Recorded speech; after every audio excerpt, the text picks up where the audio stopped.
This is Major Ed Dames. Welcome to webinar number 2. I'd like to spend some time with you to talk about what we call in our business, in the business of remote viewing, queuing. As most of you already know, or I hope you know, remote viewing is a 3-part process. The first part is queuing. The second part is the skill itself. And the third part of remote viewing is analysis. If the matrix is the source of all idea patterns, and we can know anything, then it becomes important for us to know how to search for the anything. It's, in essence, what do you want to know? In our business, you get what you ask for. We have to formalize the search term. I pointed this out in the LearnRV DVDs a number of times, but the queue, this search term must be just as formal as, or more formal, than an internet database search, a Google database search. So I'll use an internet database search, let's say a Google search as an example to start this webinar off. If I'm interested in, let's say, learning more about the Gettysburg Address, and I use the search term Abraham Lincoln, and insert that into my Google database search, what comes out, the output, is tens of thousands of web links to Abraham Lincoln, some of which may relate to the Gettysburg Address, many of which will not. And that's not what I wanted. My point here is that my intent, although it was to search for Abraham Lincoln and information about him during the Gettysburg Address, or information associated with Abraham Lincoln and the Gettysburg Address, my intent meant nothing when I typed in the search term Abraham Lincoln. So we get what we asked for. In a similar vein, very analogously, our search terms, our word ideas, are interpreted literally by the matrix, by the universal mind.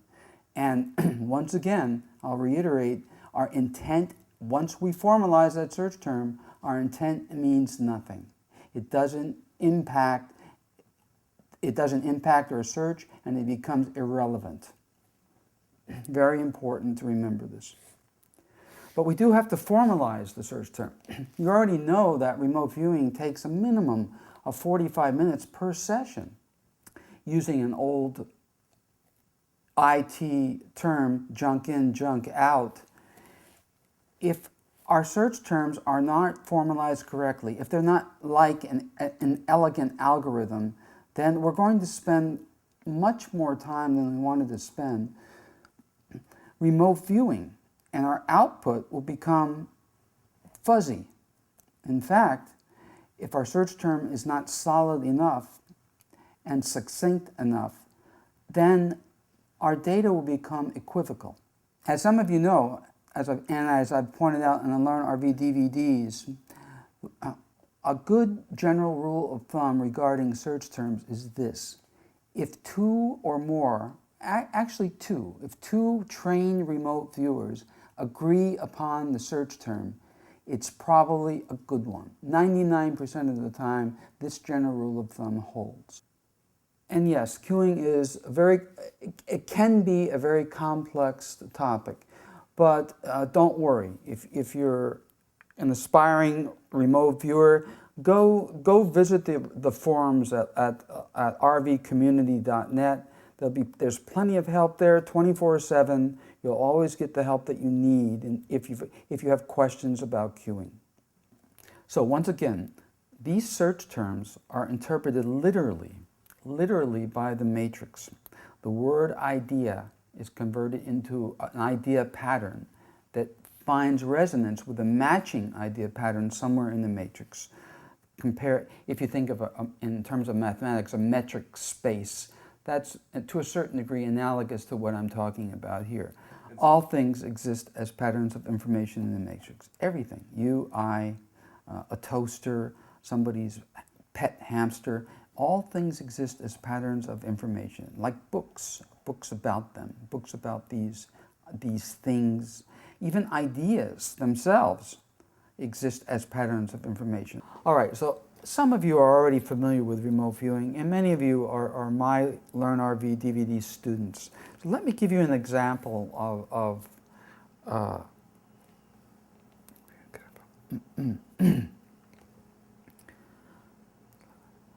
let's talk a little bit about the about applications of queuing. I want to use an example. I want to use the example of the Lost Dutchman mine. The Lost Dutchman mine is probably one of the most searched treasure Google search terms that there is. It's also one of the most popular in popular history and popular literature topics. Let's take a look at that. Let's say that you, as a remote viewer, would like to find the Lost Dutchman mine. How would you set that up as a queue? Good question, isn't it? Well, there's two ways to do it. One way would be as a topical search. A topical search, as many of my students know, are things that where we're not quite sure what the question is. For instance, topics like Atlantis, Lemuria, the Greys, those kinds of things. What really are we talking about? In topical searches, as remote viewer students are taught, one must conduct at least 6 remote viewing sessions, what we call remote viewing probes, and then see what we've got, what falls out of those probes. In this case, the Lost Dutchman mine would be a good search term, a good topical search term. Now, we don't know what we would get out of that, but I will tell you right now, if you use that as a topical search, it will take you weeks and weeks and weeks to actually find the Lost Dutchman mine, if it exists at all. There's a better way to do it, a more succinct and elegant way to do it. If the Lost Dutchman mine exists, then the person, the individual, the named individual that legend says found it. So we'll use the name of the person that allegedly was the Lost Dutchman, and then we'll qualify that name with that person's most significant gold discovery site. The person's most significant gold discovery site. So, if that person found gold at all, then we are going to find in short order meaning an hour or 2 hours of remote viewing work, that particular person's most significant gold discovery site. That may be this legendary Lost Dutchman mine. That is a much faster and more way of finding this particular target than the topical search. In the LearnRV DVDs, I point out the importance of temporal qualifiers. What do we mean by temporal qualifiers? Everything, you and I and all these things around us exist as not just things, but as events. They all have a beginning and an end. Even the relationships between us and the things around us, whether it's a wife, a camera, a pet dog, has a beginning and an end. Empires, states, everything has an empire and an end. So, the matrix, as I've stated time and again, especially to my LearnRV DVD students, is outside of time. The matrix sees you as an event. You have a beginning and you have an end. That's your physical existence. Your physical existence has a beginning and an end.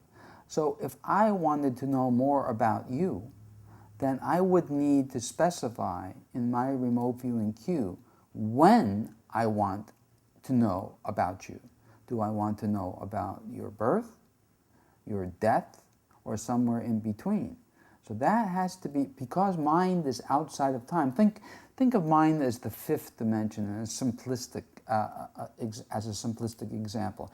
If time is the fourth dimension, then mind's outside of time, and it looks down upon this broad panoply of events and things, and it can see the beginning and the end, the first and the last. So if that's our medium of operation in remote viewing, then we've got to specify where in time we want to remote view a target. Do we want to remote view the production of a nuclear weapon? Do we want to remote view its use where it is right now? We've got the materials that make it up. So this knowledge is very, very important in our work. Very important indeed. Let me give you an example about how important it is. Many years ago, a friend of mine's wife was diagnosed with breast cancer. And my friend asked me if I could use remote viewing to possibly find an optimum treatment or perhaps even cure for his wife's breast cancer.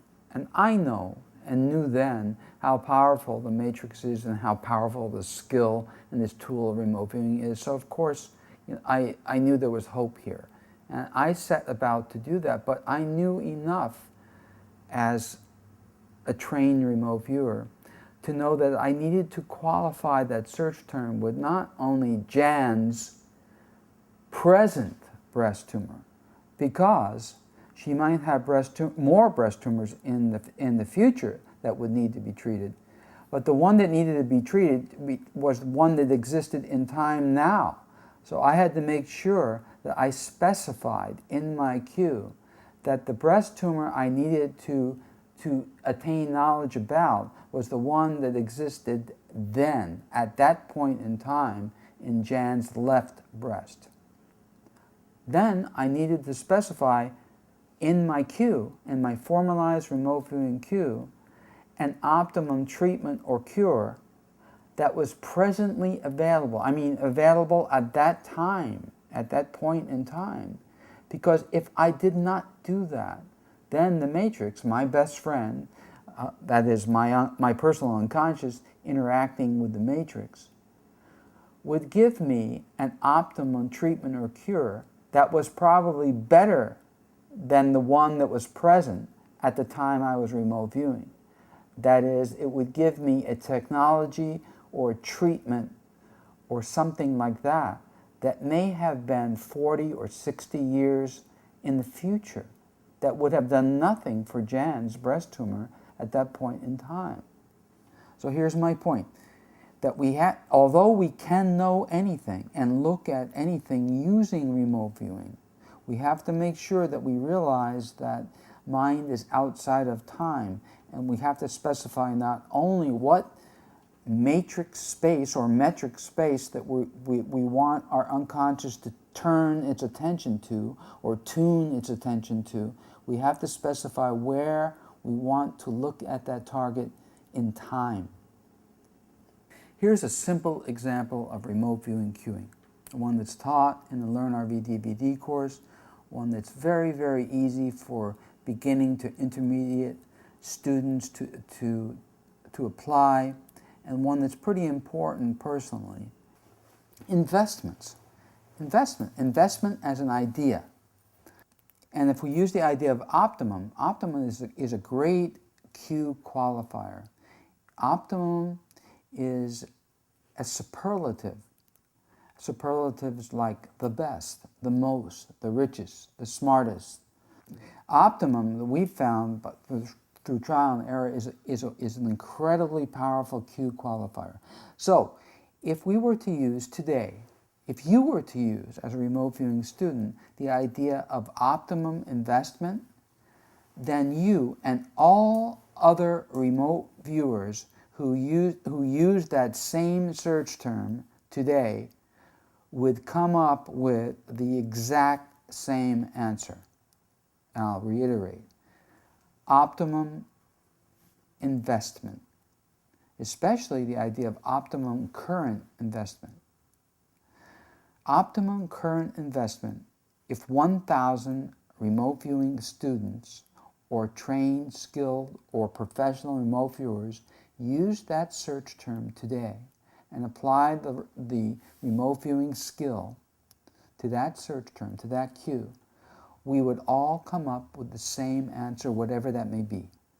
But if we change and qualify that particular search term to your name, if we use your name and then qualify your name with the current optimum investment, then things change. Now you are asking the matrix via your own unconscious, your own best friend, to point out what would be the most or the optimum investment today for you, not for anybody, but only for you.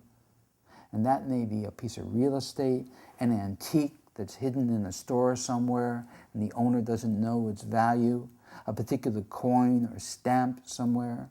Who knows? We don't know. There's no way to know until you actually use remote viewing and attack that particular cue.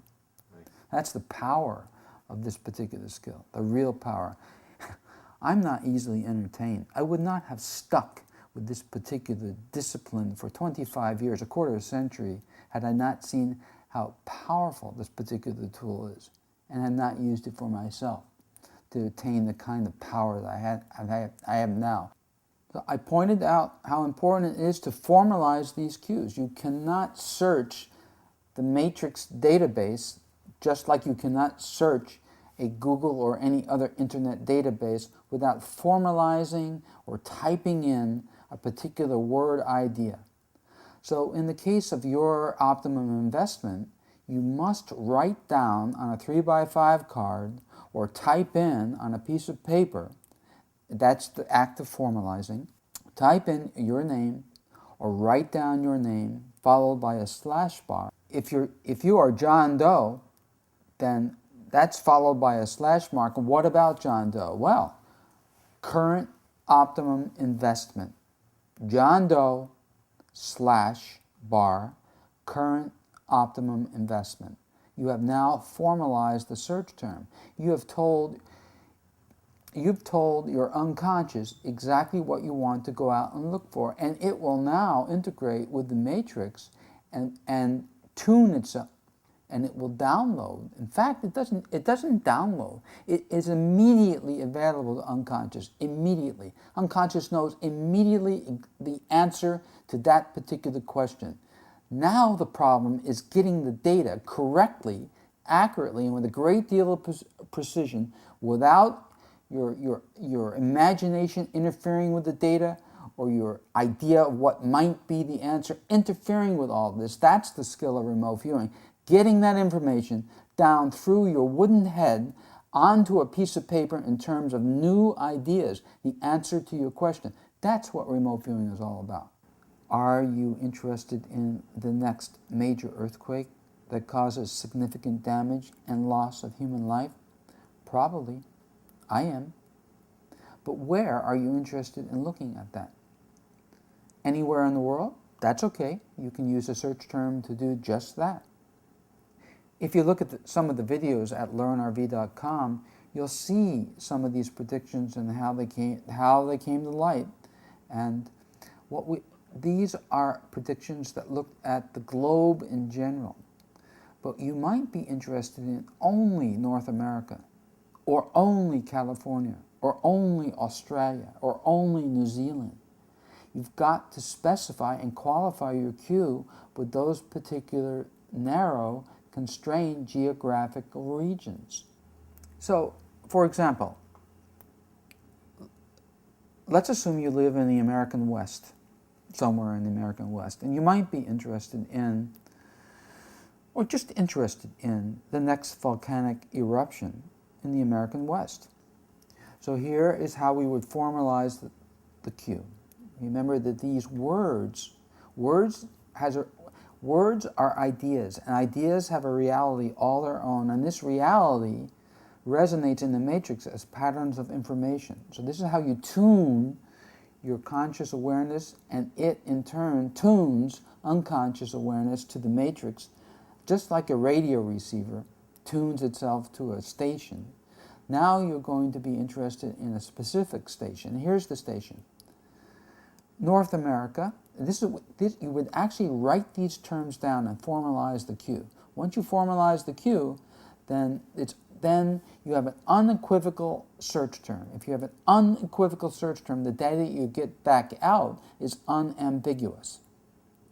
So, our hypothetical example, North America, but not just North America, Western North America, and that includes Canada, Western North America. In order to formalize the cue, you have to write it down. Western North America, slash, that's a backslash, because we're going to qualify that. What about Western North America? Here's what about. Next, we don't have to use the article the, so we just put down the temporal qualifier of next. Next volcanic eruption, period. In the Learn RV DVD course, you're taught how to follow up on an initial, this type of initial remote viewing session. So you've got these sketches of, let's say, a particular mountain or mountain range. Where is it? What you're taught to do in our skill is now look for landforms or man-made and natural terrain features that specify what region of the West you're in. Is this Mount St. Helens? Is it Mono Lake? Is it Yellowstone? So what you're taught to do in this business of ours, this remote viewing business of ours, is learn how to identify that feature. Which mountain is it? Which particular mountain is it? And even more important than that is this. There's another cue, an important cue that's pretty much up close and personal. This idea of sanctuary. Where would be, not just in North America, not just Western North America, but where in your own future would be the best place to be in any future, in any catastrophic future? Where would be your sanctuary, yours and your family's? Use remote viewing to take a look at this and identify that particular place. Because that will be a refuge, a sanctuary for you in the event of any catastrophe, whether it's a kill shot, a solar flare, an earthquake, tsunamis, winds of 300 miles an hour. After you master the skill of remote viewing, make sure, I encourage you, and in fact implore you, to use the particular cue of sanctuary. Your name qualified by sanctuary. We've found that when remote viewers use this particular cue, it leads them to a place that guarantees survival. For those of you who are new remote viewers, you already know that you're hitting targets, and you began hitting your unknown targets within days, within 24 hours of beginning this skill. If you spend time at rvcommunity.net and you decide to commune with others who are advanced students and where I, as a professional, teach free of charge, then you'll learn much faster. And you'll be able to attack, you'll be able to attack much more sophisticated, much more technical problems than you would be if you tried to learn this by yourself. So I would encourage you to do that. Until next time, this is Major Ed Dames signing off. Hope to see you around, especially in the RV forums. If you'd like training in remote viewing from Major Ed Dames, please visit learnrv.com.